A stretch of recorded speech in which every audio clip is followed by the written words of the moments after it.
to testify. When you were DOJ secretary, why didn't you file a case against the former president? You had all the means, you had all the power to do so. Correct. When you were secretary of the Department of I Justice. actually referred... Oh, Wala bakit po. wala? You were a very, very powerful member of the cabinet during the Aquino administration. You did not do anything? It's not To that I pursue did the not case? do anything. To pursue It's the just case? that I asked the NBI to pursue further the investigation. Pero wala na po na... Ayun na nga ho mga kababayan, welcome back sa Village of Day. Yan ang sinasabi natin. Ito si Banal na Tuta, naku, raratsadahin ho natin siya dito sa video na to. Ito naman kasing si Boy, itong si Boy Boldstar, ang problema sa iyo, Boy Boldstar, dapat hindi nyo kinausap. Problema sa inyo, bida-bida kayo dapat lagi kayo sa Diba? Bida-bida kayo, wag kayong umepal. Ha? Hayaan nyo yung mga resource person na sabihin kung ano yung katotohanan dyan sa mga pagdinig, dyan sa tuwad ko. Wag yung masyado kayong bida-bida. Anong gusto nyong i-report kay Tambalusos? Sir, okay na ho. Pwede na ho natin isalang yan. Imposible namang hindi alam ni Tambalusos yung mga kabalintunaan nyo na yan. Ayun na nga, pero bago natin umpisa ng ating talakayan, marami hong ayaw maniwala. Ang laki ng pasalamat natin dito kay Madam Pamela ng third floor. Oy, subscribe kayo sa third floor ha. At dito kay Ma'am Cathy Binag. Ang talaga hong dahilan kung bakit tayo pinapirma ng bagong kontrata ni Boss Amo. Dahil dyan sa ali na yan, pag nakita tayo, Madam, ililibre kita. Dahil sa'yo, nagkaroon ako ulit ng racket dito. Yan, may kasalanan noon yung ali na yan. Yung si Ma'am Cathy Binag. Sagot ko na yung mo. Ano man trip nito si Ma'am Cathy Binag, ha? Mamaya panoorin natin yan. Pero dahil dyan kay Ma'am Cathy Binag, kaya ho tayo nakabalik dito. Pinapirma ho tayo ng panibagong kontrata ni Boss Amo. Kaya salamat, Ma'am Pamela ng third floor at itong si Ma'am Cathy Binag. Ngayon na nga, bago natin umpisahan ng kaguluhan, shoutout muna natin itong ating mga kasamang walang humpay sa pagpapakulay dyan sa comment section. Gusto ko muna ng pasalamatan ng matindi. Grabe naman Lagi ko sinasabi dito, mag-like lang kayo, mag-comment, mag-subscribe. Sapat na ho sa atin yan. Ngayon kung lagyan nyo ng rainbow yung ating comment section, wala rin naman yung problema dyan. Mega love shoutout dito kay Kid Lilbit. Maraming salamat. Kid Lilbit, mabuhay kayo. Mega love shoutout. Palakpakan natin. Grabe.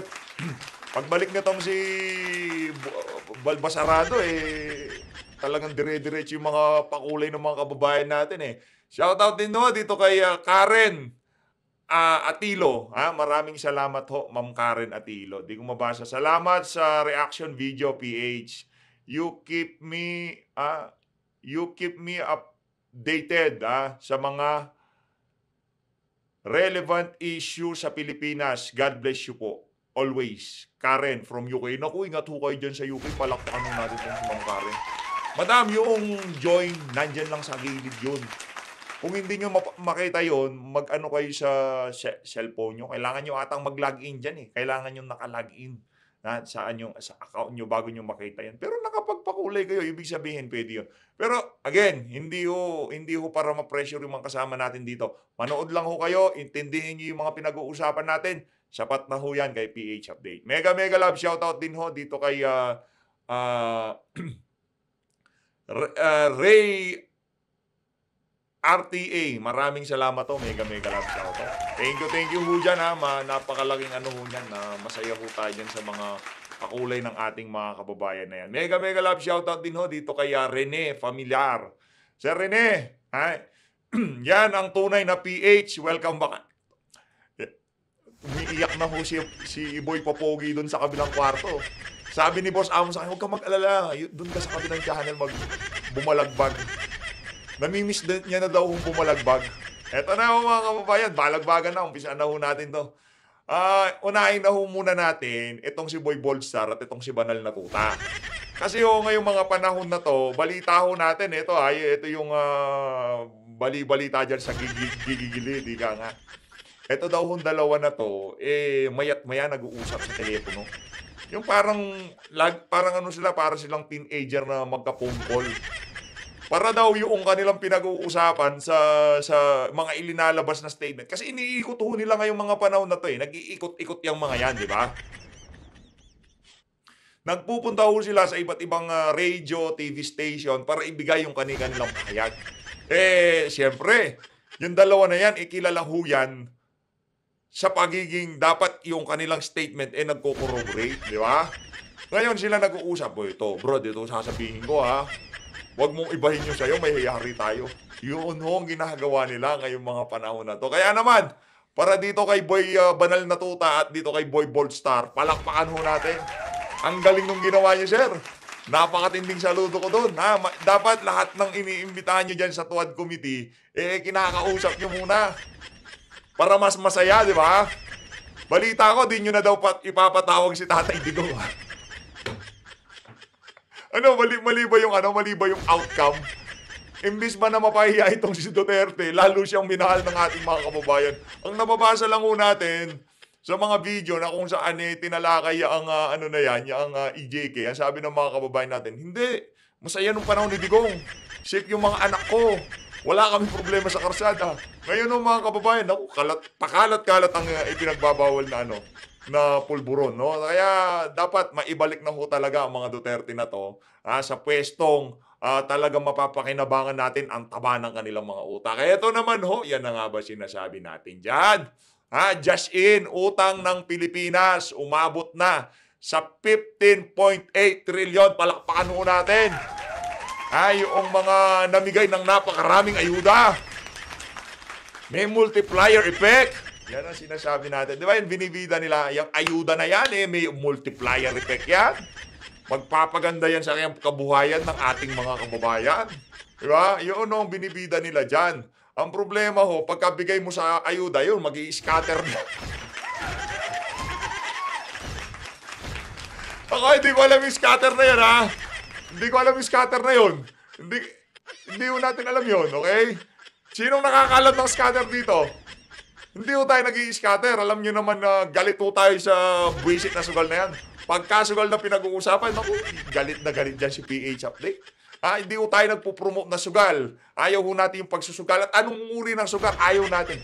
Okay lang, pamilya, katuwaan kayo, kita-kita kayo, may tig-100, 500 kayo, laro tayo, gano'n. Okay lang yun. Pero pagka tumanggap kayo ng AX at tupad at sasabihin nyo, mamaya pararamihin ko to sa scatter. Naku, ibang usapan ho yun. Bisyo na ho yun. Addiction ang tawag doon. At ang sugal at droga, tandaan nyo ho, wala akong pagkakaiba yung dalawa na yan. Wala akong pagkakaiba yan. Kaya kung kayo nagsusugal, para din ho kayong yun, no? Eto na ho mga kababayan, dumako naman ho tayo dito kay, ito talagang pasalamat ko dito, sa totoo lang no? Kay Ma'am Cathy Binag. Ito, pakinggan ho natin, Ako, pagka nakikita ko tong si Ma'am Cathy Binag, medyo kinikilig ako Pero joke, kinikilig ako. Kayo ba naman ang pansinin ng isang Cathy Binag? My goodness. Sino ba naman si PH Update? Nasa kasada lang ako kanina, pakape-kape. Sinasawsaw ko yung pandesal sa kape ko, di ba? Ang sarap po nun. Tapos, tatawagin ka ni Boss Amo, sasabihin niya, halika dito, Boy Balbas. Panoorin mo to. Ayun. Pirmahan mo yan, 6 months contract ka ulit.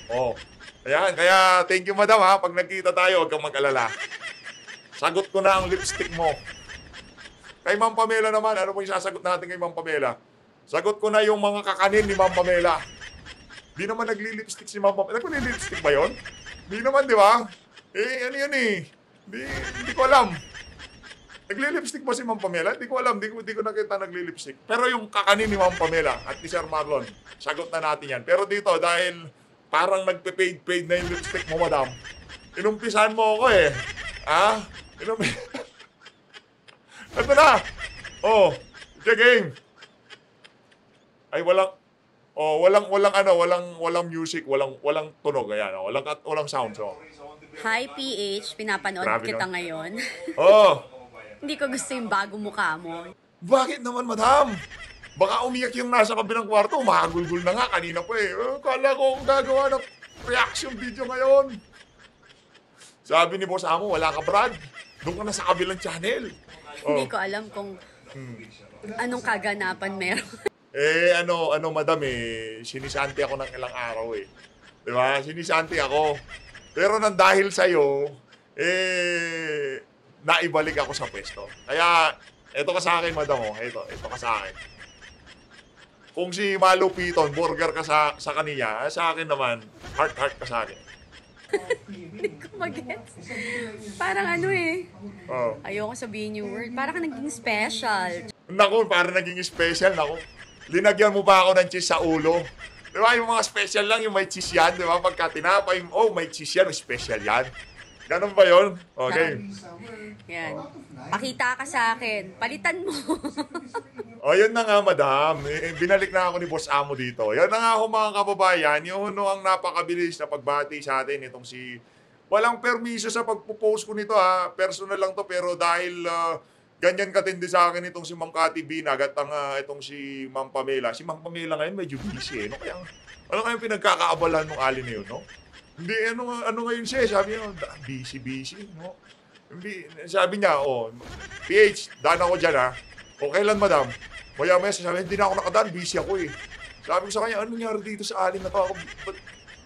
Hayaan na nga natin, busy, eh. Ito, mga kababayan, dumako na po tayo dito kaya, ayun, grabe naman, Dito, shout out, kaya, mamaya na ho yan, masyadong hahaba tong video na to. Ang dami natin pag-uusapan. Doon sa isa na boring ba kayo? Doon sa isa na boring kayo doon? Ano yun eh? Mainang nila lang yun eh. Kumbaga pag nag-iisip yun, parang pagong yun eh. Para siyang pagong mag-isip, ang bagal ng mga brain neurons yung mama na yun. Dito iba tayo dito, di ba? Sanay kasi itong mga kababayan natin dito, fast-paced, tak. Gusto nila, ganun mga talakayan natin eh. Ito, umpisa natin. Espinido tayo, Espinido. Naku, umuulan na naman. Ayan na naman yung mga fact-checker natin. Papadating na naman tong si Leo. Chair, Ito na. we could also hear them. Salamat kayo, Mr. Chair. I'll give them time na. Mayor Mabilog and Laila if they want to give some opening statement. But after this question of mine to Colonel Ayun. Colonel, isa pa. One question. Sa ilang years ka sa police? 28, Your Honor, Mr. Grabe Chair. yung mga operations mo, high profile, di ba? Yes. Paparuhinog, ikaw? Magaling mo yan, si Yung Espinido. Magaling. early morning raid sa bahay? Yes, Mr. Ilan Chair. patay doon? Ang patay. Ilan? Simultaneous yun sa area, sa 6 search warrant. 16, 16. Your Honor, Mr. Chair. Okay, basta operative yan, general, mga operative. Okay. Sa entire 28 years career mo sa police, ikaw ba'y nakatanggap ng instruction, whether in writing or sa pananalita, na ginamit ang word na neutralization bilang code na patayin mo? Sa pagtanda ko, Your Honor, Mr. Chair, wala akong specific na sabihan na i-neutralize. Huli ay yung arrest, marami. Kaya nga, okay. Astuhin. So, ikaw ba'y nasabihan na arrest pero code word yun na patayin mo? Hindi, Hindi. Mr. Chair. Ikaw ba'y na...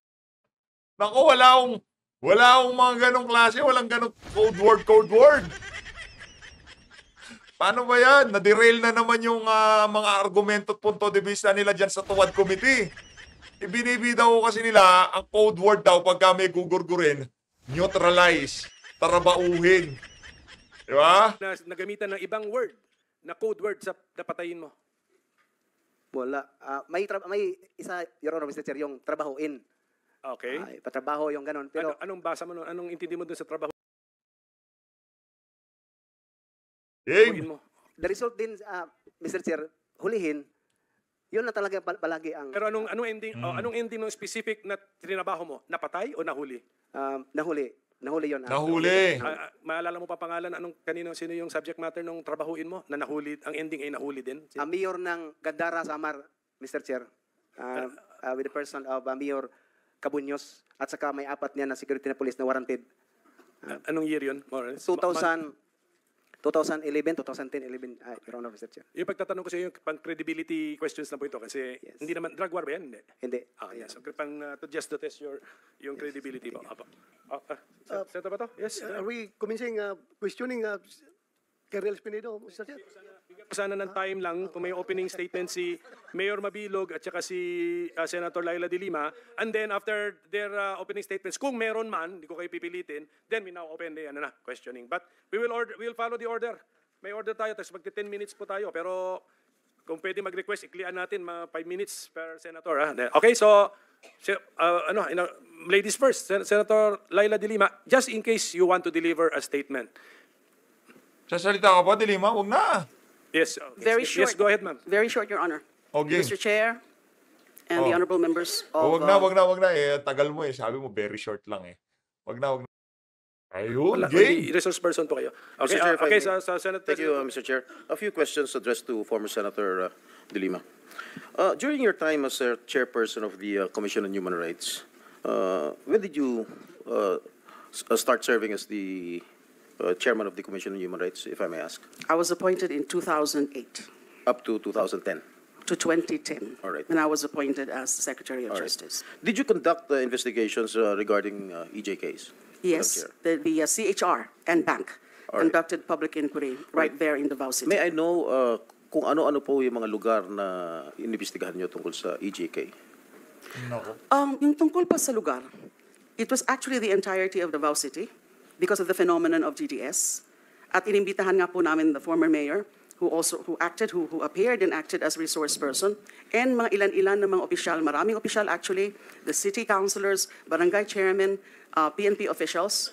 Only that, halos wala na nag-appear dun sa mga nakausap namin discreetly, confidentially, who shared their knowledge about the DDS. These are also self-confessed DDS members, just like Edgar Matubato. Kaya lang po, in the 2009 inquiry, wala pa po sila Edgar Matubato and Arturo Las Cañas.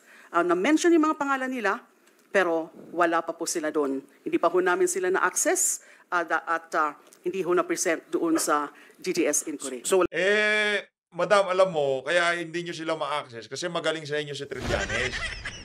Hindi kayo makakaporma kay Trililing. Sino ba nagdala dyan sa mga individual na yan sa Senado? Kay Edgar Matubato at dito kay Las Cañas, di ba itong si Antonio Trillanes? O ibig sabihin, mas resourceful sa inyo yung si Trililing.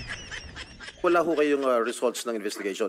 Were there any cases filed because of your investigation, Madam Senator? Okay, when I was appointed in 2010, meron po ako yung aking mga personal investigation notes, pero wala pa ho yung naging resolution. Now, we turned over the records to the Commission on Human Rights, and then later, they came out with the resolution. Now, that was, I think, in 2012, June 20, 2012. Yung resolution nila, one of the recommendations is for the filing of an administrative and criminal cases against then former Mayor Rodrigo Duterte and some other officials. What I know is that this was referred to the office of the Ombudsman, but I think later on, Mr. Duterte was cleared of, there was no finding or no cases filed. So the former president was against- cleared? Am I No, correct? it was not really cleared because I think, if I'm not mistaken, the main reason why no cases were filed with the Ombudsman against former Mayor Duterte and then President Duterte is that If you- nung linabas na po yung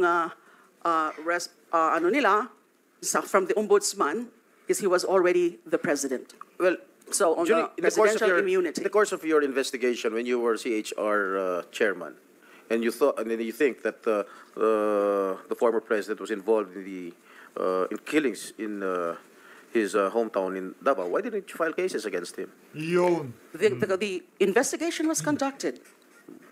But the problem was that those who were in the know, yung konti ho na mga self-confessed DDS members, Dapat kasi kinasuhan mo, kahit ilan pa yan, kahit isa lang yung nagtestimonya, dapat, di ba tinuluyan mo? Ngayon tuloy, naging butas sa'yo yan. at the time, they're not willing No. to testify. When you were DOJ secretary, why didn't you file a case against the former president? You had all the means, you had all the power to do so. Correct. When you were secretary of the Department of I Justice. actually referred the matter of when Edgar Matubato came to us for witness protection. I rinifer ko po ulit yung the DDS matter So what to happened? the wala po. Wala Bakit po. wala? You were a very, very powerful member of the cabinet during that Aquino administration. You did not do anything?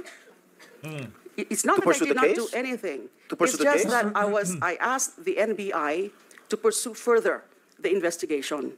Pero wala na po na na isubmit sa akin na report, they were telling me that they had also so much difficulty accessing possible witnesses at the time. All right, one more thing. Madam, nandyan na si Matubato at Las Cañas. Ano pa ba naman yung sinasabi mo mahirap i-access? Di ba nga pinapakain nga nila sa buhaya? Oh, nandun na yung mga ebidensya. Bakit hindi? Kasi yung mga testimonya nila hindi tatayo sa korte. Alam ho nating lahat yun. Tatayo lang yung mga testimonya nila dyan sa hearing.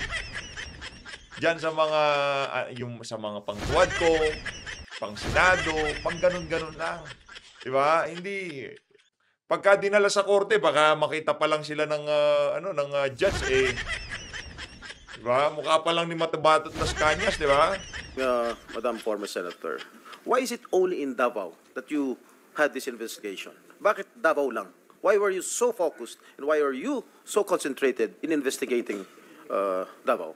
We were focused on investigating the so-called DDS phenomenon because we have read some reports about it, foremost of which was the report of the UN Special Rapporteur Philip Alston. And he did come out with that report citing certain findings of the UN Special Rapporteur Philip Alston. And meron din pong report, yung Human Rights Watch, they called it, "You Can Die Anytime," also referring to the DDS phenomenon. So we felt that at that time, because of these reports, and our CHR regional office did confirm that there were killings, but they could not tell us, or they refused to tell us, that it was actually the doings of the DDS on orders of then Mayor Rodrigo Duterte. But the insiders, the ones I mentioned kanina, I think there were 3 of them, which we interviewed secretly or discreetly, they did say that there was such a thing as a group as a Davao Death Squad, and then formed by the former mayor, and then getting orders also from the former mayor, something that were validated later on by Edgar Matubato and Arturo Las Cañas. Okay, Mr. Chair, I would like to invite the attention of the former senator when she was still a sitting member of the Senate. With regard to the committee report of the Committee on Justice then, for the years, if I may read, for the years 2001 to 2009, under the Arroyo administration, 91,762 killings were reported, or an average of 10.196 killings per year, 850 killings per month, or 28 killings per day. On the other hand, for the years 2010 to 2016, under the Aquino administration, there were 85,878 recorded killings, with an average of 14,313 killings per year, 1,193 killings per month, or 40 killings per day. You were the Justice Secretary during the Aquino administration. Why did you not investigate these killings? Correct. All right. May I start by saying that on the matter of EJKs in general, especially with respect to the killings of activists, I did recommend, and it was adopted, there was this Administrative Order number 35, creating an interagency committee to look into the Pero pagdating ko sa pagiging DOJ Secretary, ang masasabi lang ho natin, mas magaling itong si Boying Remulla dyan kay Leila de Lima. Magaling ho siya kasi lahat ng gustong mangyari nitong si Bangag, nagagawa niya eh. Oh, guluhin niya ang gulo yan. Hulihin si ganito, huli yan. various drug killings, the various activist killings targeting members of progressive groups, leftist organizations, and that was somewhat rampant during the time of former President Arroyo. Now, bakit wala pa po yung drug killings? Kasi nga po, pinapapursu ko pa sa NBI. It was not the real focus then of Administrative Number 35, which is the Special Interagency Committee to address extrajudicial killings. Now, talking about the Gordon report, you mentioned the Justice Committee report, which was subsequently headed by former Senator Dick Gordon. Sinabi nga niya po yun, na bakit yung EJKs lang, bakit yung ibang mga EJKs ay hindi natin kailangan imbestigahan, o hindi natin inimbestigahan dun sa Senate Committee. Mukhang may problema po sa ganun. Kasi Ang nakita ng committee, ng majority committee in coming up with that committee report is that, well, hindi actually nila nakita na may special complexion at the time, at the start of the drug war killings beginning 2016 under the No. Duterte administration. I'm not talking about the drug war killings kasi wala namang ganong war on drugs specifically in Davao City, although among those or many of those victimized were also alleged drug offenders aside from petty criminals and other kinds of criminals. So, nakita dapat yun, and that was the very point of my resolution that I filed calling for an inquiry, na medyo ibang fenomeno nito ngayon sa war on drugs, na ito sa ngalan ng war on drugs ay may mga pinapatay in numbers, substantial numbers, in the name of war on drugs. Kaya dapat, hindi yun naging issue talaga. Bakit hindi na lang natin imbestigahan yung buong mga pangyayari ng mga EJKs in various administrations? What they failed to appreciate, I'm talking about the committee report, is that the focus of my investigation ay yung mga dumadami na halos araw-araw na pinapatay since day one of the former president's assumption into office. And even before his official assumption into office, meron na talaga na mga pinapatay araw-araw, halos araw-araw, nakita natin yon. Thank you, ma'am. So that's supposed to be. Ang tanong ko dito, simple lang, dating Senadora Leila de Lima, ngayon ho ba, wala ho bang nagugurgur araw-araw? Yung mga pumaplakdabar sa daan na nagbebenta ng illegal na droga, hindi ho ba kasama yon doon sa mga dapat imbestigahan ngayong mga panahon na to? Ibig sabihin meron ding EJK ngayong mga panahon na to. Ganun ho ba yan? Kasi parang sinisingle out lang natin yung nagdang administrasyon eh. Parang pinapalabas mo nung panahon ni Digong talagang araw-araw, ganyan-ganyan. Ngayon ho ba, walang araw-araw na nangyayaring mga ganyang klaseng krimen ngayon dito sa administrasyon na to. Ibig sabihin, kailangan din ho natin imbestigahan ang administrasyon itong si Bangag, kaugnay dito sa mga pumaplakdang mga nagbebenta ng ipinagbabawal na droga sa karsada. Kasi habang meron hong, ito kasi yan yun ang katotohanan dyan. Sa ayaw sa gusto natin, kahit sino pa nakaupo, basta ginawa ng pulis ang kanyang trabaho, sigurado meron paplakda sa karsada. 100%. Kung talagang gagawin lang nila trabaho nila, marami mauubos. Baka pati yung mga nakaupo, dapat trabahuhin yung mga yan. Sa totoo lang. Tuloy natin.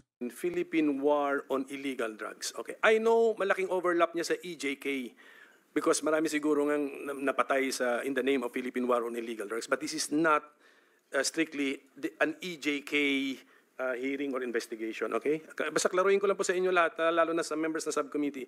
May mother committee tayo. Yun ang instruction sa atin. Investigate the Philippine War on Illegal Drugs. Okay? So, if I may continue. Mr. Chairman, Yes. can you extend that statement of yours to all members of the Senate because I'm not a member of the committee yet? You will be. So I was just You will be. I was just making to ensure that all members yes. are oriented properly, Mr. Chair. Thank you, Mr. Chair, I would just like to wrap up my questioning to Yes. Senator De Lima. But I would like to put it on record that the resource person, the former senator, did not answer directly my question, Mr. Chair. And I might be mistaken of defending the former president. I am not defending the former president. In fact, if it is his turn to answer questions, I will ask questions also.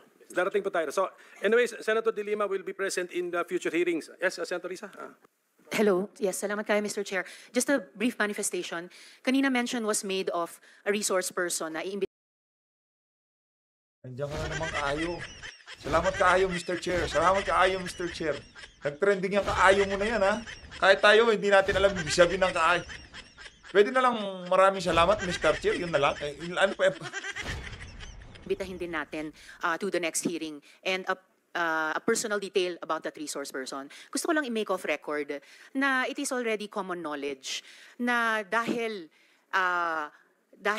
isang leader, si Leila de Lima, nung siya ay senador at siya ay babae, wineponize talaga yung batas laban sa kanya in the most sexist and misogynistic way. Lalo na sa, unfortunately, at that time, yung kabilang house. Ganon talaga. Ngayon naman pinagtatanggol na nila Di ba? Si Junel. Ikaw ba di ka mahilig sa saba?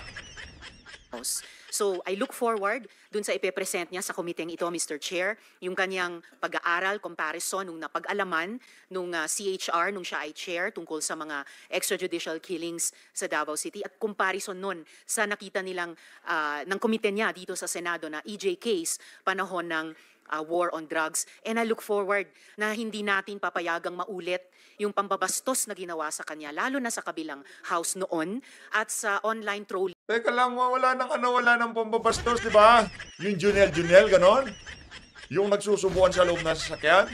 Tapos na yun. Ano na yun? Public knowledge na yun ngayong mga panahon na to. Huwag nyo na akong ibalik yung parang inaanyayahan nyo lang yung mga manunood na, balikan nyo yung hearing dyan sa house nung pinag-usapan nila yung si Junel, di ba? Na ginawa laban sa kanya bilang isang leader at bilang isang babae. Just for the record, Mr. Chair, with full confidence that our committee, subcommittee, and our Senate will uphold that. Daghang salamat, Mr. Chair. Senator Bato de la Rosa. Yes, Mr. Chair. First of all, I just would like to be clarified because the beginning of the hearing, you told us that Senator Joel Villanueva is being appointed by you as the Vice Chairman of this subcommittee. So therefore, he's a member of this committee. He's claiming to be not. No, he will be a member. Everything will be fixed, Mr. Thank you. I'm willing to be questioned by Senator Bato, Mr. President. If there's any question that you would like to we will raise. fix everything. Thank you, Mr. Chair. And Mr. Chair, I just would like to put on record my observation in this committee hearing that in this committee hearing, our resource persons are given even 10 to 15 to beyond the 15 minutes time to speak up. Unlike what happened in the Quadcom in the lower house, Nako. wherein kawawa ang mga pulis na ginawang resource person doon. This question is answerable by yes or no. Yes lang or no lang. No more explanation. Pero dito, Mr. Chair, we are treating our resource person with dignity and respect. Correct. Palakpakan ho natin si Senator Coco Pimentel dyan sa ginawa niya na yan. Isang masigabong palakpakan para dito kay Use Your Cocote. Diyan sa instance na yan, ginamit ho niya ang kanyang malaking coconut brain neurons. Palakpakan ho natin. Saludo. So I just would like to put it on record, Mr. Chair. And as a follow-up to the question of our Senate Pro Tempore to Senator De Lima, Mr. Chair, isn't it a fact that NBI is operationally and administratively under the Department of Justice? It is. Yes. So if it is, if you are morally convinced about the wrongdoings of the former mayor of Davao City about these killings, bakit mo po hinahayaan lang na walang report yung NBI sa iyo? You have instructed the NBI to follow up on this investigation. Tapos na lang yung buong year, 6 years of the Aquino administration, hindi ka nakapag-file ng kaso kay President Duterte. Is that malfeasance on your part as that Secretary of Justice wherein you are morally convinced na may ginawang masama si Pangulong Mayor Duterte. Tapos ngayon, hinayaan mo lang NBI na walang ginawa, walang binalik na report, or baka sinabihan ka ng NBI, ma'am, ang ating kaso will not stand in court. Baka gano'n sinabi sa iyo. Kaya wala na nangyayari doon sa ginawa mong tasking sa NBI. Can we Your request Honor. for a brief answer, ma'am? My brief answer is that I did make some certain that? follow-ups, and there was reports from the NBI, verbal reports, when I asked about them, and that what would they tell me? That nahihirapan sila na mag-access sa Davao ng mga possible witnesses. Can I have the name of the NBI chief during that time na kinausap, na sinabihan nyo? Word lang. NBI, was it Ger? Paki-recall na lang, ma'am, and then once you Yes, recall, tell us. Okay, nandito pa kasi ako sa time na I'm giving the victims the chance nga to speak out, to air. Okay, nandito pa tayo. Dalawa na lang naman yung ang tatanungin ko. Okay, Mayor Mabilog, you want to say something? Pwedeng hindi, pwede meron. Nasa sayo. Good afternoon, Mr. Chair, honorable members of the Naku, ito si Mabilog. subcommittee on the Blue Ribbon Committee. Huwag kang iiyak dyan, bro, Huwag kang iiyak dyan. Iiyak ka ba dyan? So, basahin mo yung sworn affidavit mo dyan sa House of Representatives, dyan sa Senado. Tingnan natin kung saan ka dadamputin. Good afternoon po. First and foremost, gusto ko lang po sabihin na I was not and never will be a drug protector. I don't know personally nor did I benefit in any way from any illegal drug personality in Iloilo or elsewhere. Naging kabataang barangay chairman po ako, city councilor, vice mayor, and mayor for 6 years. And kahit naging mayor ako for 6 years, kahit wala po akong formal training as mayor on addressing illegal or crime or illegal drugs. Wala pong training na ibinigay po sa amin. I took decisive action to combat the drug problem of the city. As a matter of fact, it was even recognized on the national level by both the PDEA and the police, PNP, in 2014, 2015, 2016, and 2017. So, as mayor in the beginning, as mandated by law, I am aware of my authority to set local policies and priorities related to crime and drugs. I'm also aware that the law that dictates that the PNP and the PDEA handle crime investigation and response and the combating of drug trafficking and enforcement of drug laws, while the mayor relies on the police and the PDEA to implement them. So until such time that my name was included in the list, and until that I was granted political asylum by the United States of America government, and that's why I'm here, Mr. Chair, at the behest of the Senate, as a matter of courtesy to this institution, to answer the best of my knowledge questions related to the inquiry. Thank you, Mr. Chair. Thank you. Okay, last ko na gustong i-recognize ngayong hapon na is upon the request of Attorney Jokno, si Roger Herrero. Pero wala siyang affidavit. So ganito na lang ang request ko, Attorney Jokno. Can you prepare the affidavit of Roger Herrero? Give it to us before his actual appearance before this committee. I will give him time sa second hearing as a victim. We will do that. Kasi mabigat na storya po nito. Okay, so now, Mr. Chair, yes, bago yes, natin iwan Teresa. po yung salamat kaayo, Mr. Chair, before we leave the victim families, also for the information of the committee, nandito rin po kasama natin si Vincent Go, ng tinawag nila sarili nila Night Crawlers. Sila po yung mga photojournalists na dinocument yung EJ case all Night throughout Crawlers. the war on drugs. So available din po Hindi pa kayo nakontento doon sa War on Drug, yung DDS. Ngayon, meron na rin night crawlers.